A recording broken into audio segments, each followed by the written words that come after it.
warahmatullahi wabarakatuh. Salam sejahtera untuk kita semua.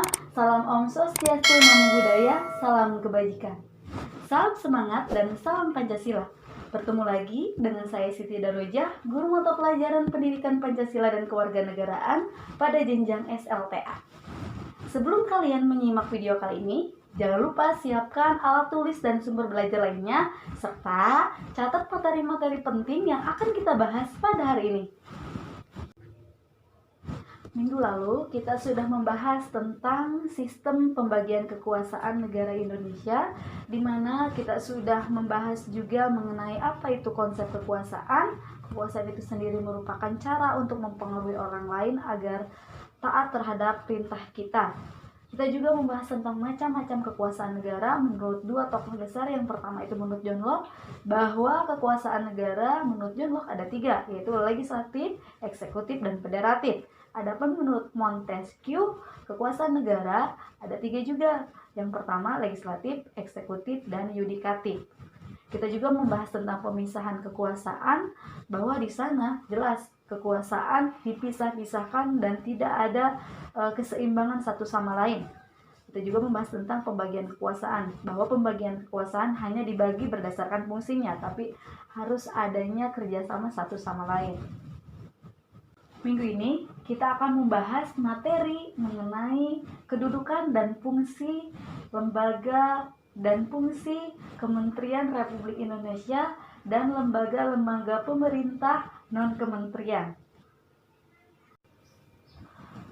Materi yang pertama, kita akan membahas tugas Kementerian Republik Indonesia. Jika kalian sering mendengar atau menonton televisi dan situs internet lainnya, maka sering kali kita mendengar istilah kementerian dan lembaga pemerintah non-kementerian. Sebenarnya siapa dan apa yang dimaksud dengan kementerian dan lembaga pemerintah negara non-kementerian itu? Kita akan bahas tuntas di video kali ini.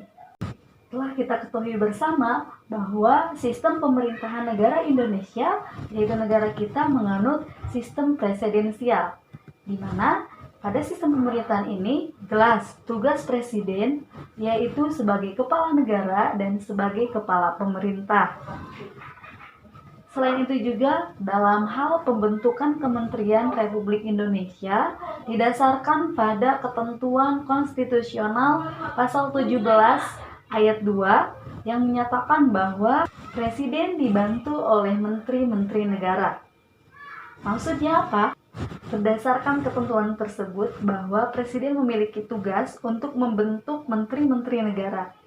Selanjutnya, masih pada pasal 17, di sana dijelaskan bahwa presiden memiliki kewajiban dan tugas untuk memberhentikan dan mengangkat menteri-menteri negara.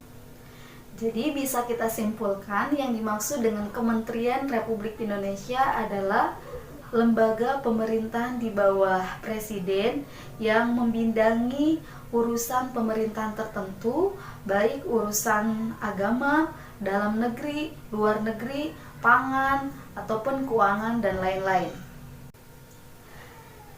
Secara konstitusional, pembentukan Kementerian Republik Indonesia didasarkan pada amanat pasal 17 Undang-Undang Dasar Negara Republik Indonesia tahun 1945, di mana di sana dipaparkan bahwa dalam fungsi pembentukan Kementerian Republik Indonesia didasarkan pada suatu kebutuhan untuk membantu tugas-tugas presiden sebagai kepala pemerintahan yang tidak memungkinkan untuk dikerjakan oleh presiden itu sendiri.